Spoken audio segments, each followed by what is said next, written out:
Hello बच्चों, आज हम डिस्कस करने जा रहे हैं स्ट्रक्चर ऑफ मेगास्पोरेंजियम।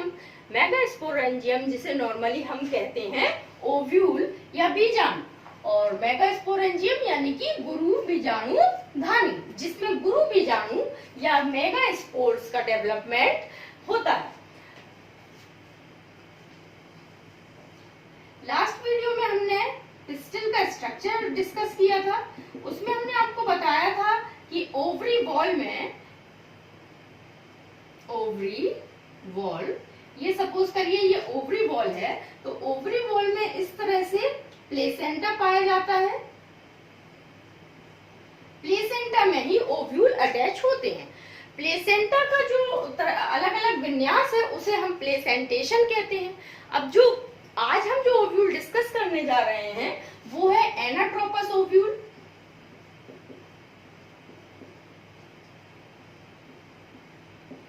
जो कि 80% एंजियोस्पर्म्स में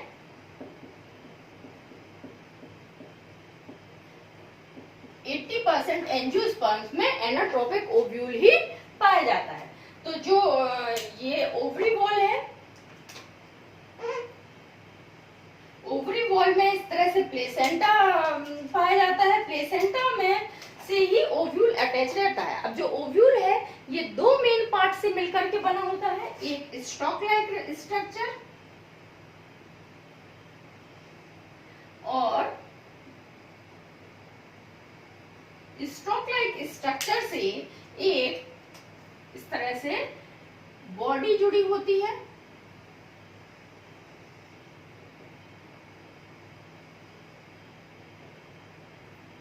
ये है स्टॉक लाइक स्ट्रक्चर। जो ये स्टॉक लाइक स्ट्रक्चर होता है इसे हम कहते हैं फ्यूनिकल। ये फ्यूनिकल जहां पर जाकर के ये बॉडी से अटैच होता है। एक तरफ से ये बॉडी से अटैच होता है और दूसरी तरफ से ये इस तरह से प्लेसेंटा से अटैच होता है। जहां पर ये बॉडी से अटैच होता है ये पार्ट कहलाता है हाइलम। और ये जो फ्यूनिकल स्टॉक होता है, एक तरफ तो यहाँ पे ये बॉडी से जुड़ा होता है और इसका जो दूसरा पार्ट होता है, दूसरा सिरा होता है, वो ऊपर की ओर जाकर के इस तरह से बॉडी से फ्यूज होता है। तो जहां से ये बॉडी से फ्यूज होता है वहां ये एक रिज का फॉर्मेशन करता है। ये इस तरह से रिज का फॉर्मेशन करता है। ये रिज वाला जो पार्ट है ये कहलाता है रैफी।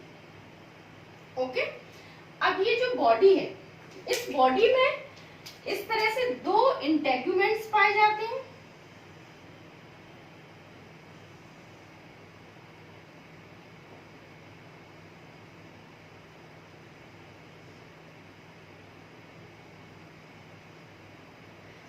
जो ये ओव्यूल है, एंजियोस्पर्म्स में दो इंटेगुमेंट्स पाए जाते हैं। ये जो कंडीशन होती है इसे हम कहते हैं बाइटैगमेंट।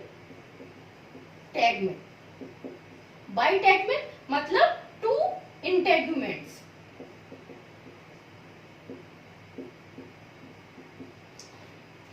ये जो बाहर वाला इंटेगुमेंट है ये कहलाता है आउटर, और ये अंदर वाला जो इंटेगुमेंट है ये कहलाता है इनर इंटेगुमेंट्स।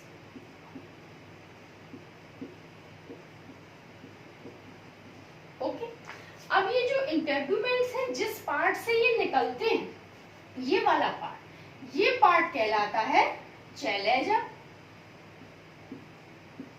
ये वो पार्ट होता है जहां से इंटेगुमेंट्स ये यहां से निकलते हैं, और ये जो पार्ट है चैलेजा कहलाता है। और ऊपर का ये जो पोल है, ये जो एंड है, चैलेजा के साइड का जो एंड है, ये एंड कहलाता है चैलेजल एंड या चैलेजल पोल। चैलेजल पोल भी हम इसे कह सकते हैं और चैलेजल एंड भी कह सकते हैं, जहां से ये इंटेगुमेंट्स निकलते हैं। अब जिस जगह पर आकर ये इंटेगुमेंट्स यहाँ पर एक पोर लाइक स्ट्रक्चर बनाते हैं, यहाँ पर ये इंटेगुमेंट्स है ये आपस में जुड़े हुए नहीं होते हैं, जिसकी वजह से एक पोर लाइक स्ट्रक्चर बन जाता है। ये जो पोर लाइक स्ट्रक्चर होता है, इस पोर लाइक स्ट्रक्चर को हम कहते हैं माइक्रोपाइल।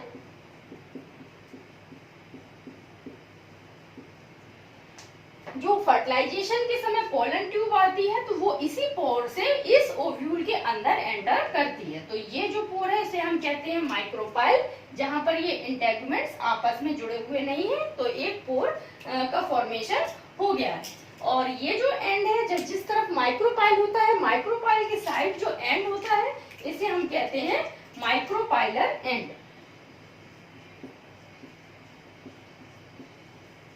माइक्रोपाइलर एंड या माइक्रोपाइलर पोल,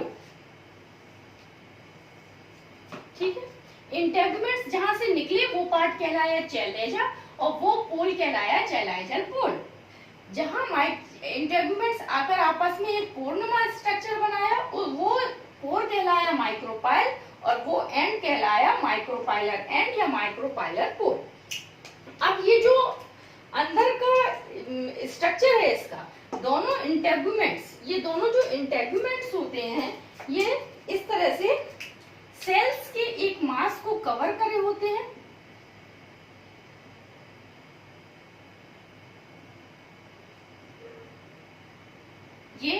ये जो पार्ट है ये सेल्स का जो इस पार्ट को हम कहते हैं न्यूसेलस।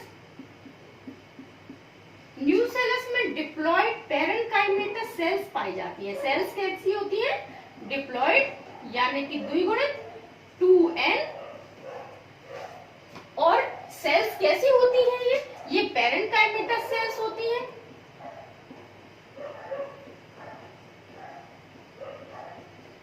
पैरेनकाइमेटस सेल्स, ये देखिए,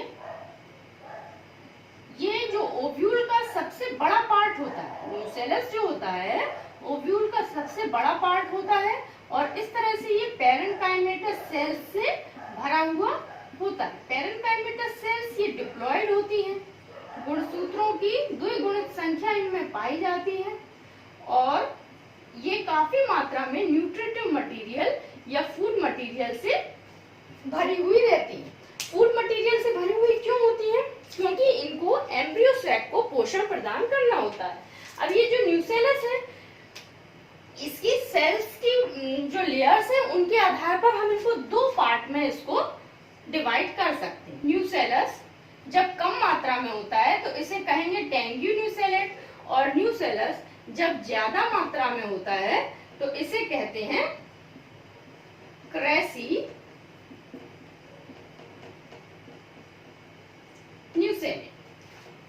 अब टेंग्यू न्यूसेलेट कम न्यूसेलस होता है तो जो एम्ब्रियो सैक इसके अंदर फॉर्मेशन होता है उसके चारों ओर केवल एक लेयर पैरेनकाइमेटस सेल्स की पाई जाती है और जो ये टेंग्यू न्यूसेलेट कम मात्रा में न्यूसेलस होता है ये एम्ब्रियो सैक के डेवलपमेंट में पूरा नष्ट हो जाता है या समाप्त हो जाता है। जो न्यूसेलस की सेल्स होती है हमने भी आपको बताया कि इसमें न्यूट्रिटिव मटेरियल्स फूड मटेरियल से ये भरी हुई होती हैं और जब एम्ब्रियो सैक का डेवलपमेंट होता है तो उसमें ये नष्ट हो जाती है, उनको पोषण प्रदान कर देती हैं और उसके द्वारा ये एब्जॉर्ब हो जाती है। लेकिन जब न्यूसेलस ज्यादा मात्रा में होता है क्रेसी न्यूसेलेट तो इसमें जो एम्ब्रियो सैक है उसके चारों ओर 2 से 3 लेयर्स में पैरेनकाइमेटस सेल्स पाई जाती हैं और ये पूरी तरह से नष्ट नहीं होती। एम्ब्रियो सैक के डेवलपमेंट के बाद भी कुछ मात्रा में न्यूसेलस बचा रहता है। और जो ये ओव्यूल है फर्टिलाइजेशन के बाद ये सीड में चेंज होता है तो जब ये न्यूसेलस उसमें बचा रहता है तो ऐसे सीड्स को हम कहते हैं जिसमें कि न्यूसेलस बचा रह जाता है तो उनको हम कहते हैं पेरिस्पर्मिक सीड्स। जब हम सीड्स का डिस्कशन करेंगे, सीड्स के बारे में पढ़ेंगे तो उसमें ये सीड्स भी हम पेरिस्पर्मिक सीड्स पढ़ेंगे। तो अभी ये आपने देखा कि न्यूसेलस जिसमें पैरेनकाइमेटस सेल्स होती हैं।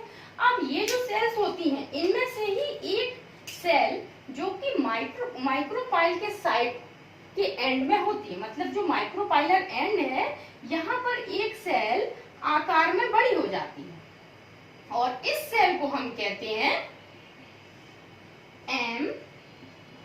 MMC।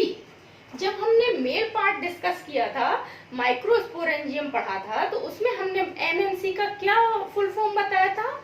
Microspore mother cell. लेकिन फीमेल में क्योंकि हम मेगा वर्ड का यूज करते हैं तो इसका फुल फॉर्म क्या होगा? Megaspore mother cell. तो ये जो मेगास्पोर मदर सेल है यही आगे जाकर के एम्ब्रियो सैक का फॉर्मेशन करेगी और एम्ब्रियो सैक में ही फीमेल गैमीट्स यानी कि एग सेल का फॉर्मेशन होगा। अब ये जो ओव्यूल है ये सीड में चेंज हो जाता है। तो यदि आप एक बीन सीड देखें, सेम के बीज को आपने देखा होगा, इस तरह से किडनी शेप होता है। तो इसका जो ये वाला पोर्शन होता है, इस पोर्शन को अगर हम देखें तो उसमें हमें ये ऐसे 3 निशान दिखाई देते हैं। कभी आप देखना एक बीन सीड को, तो जो नीचे वाला ये हमें ये मार्क दिखता है, छोटा सा डॉट लाइक स्ट्रक्चर, ये माइक्रोफाइल होता है। ओके, जो ये स्ट्रक्चर दिखता है जो एक स्कार या एक धब्बे के रूप में होता है, ये होता है हाइलम।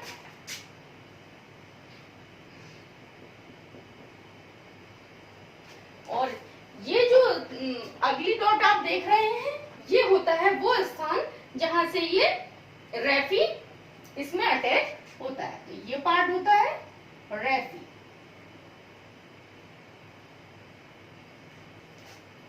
तो ये आज आपने ओव्यूल मेगास्पोरेंजियम के स्ट्रक्चर के बारे में जाना, और आगे हम जो नेक्स्ट वीडियो होगा उसमें देखेंगे कि जो ये मेगास्पोर मदर सेल है ये किस प्रकार से एम्ब्रियो सैक का फॉर्मेशन करती है, यानी कि डेवलपमेंट ऑफ फीमेल गैमेटोफाइट।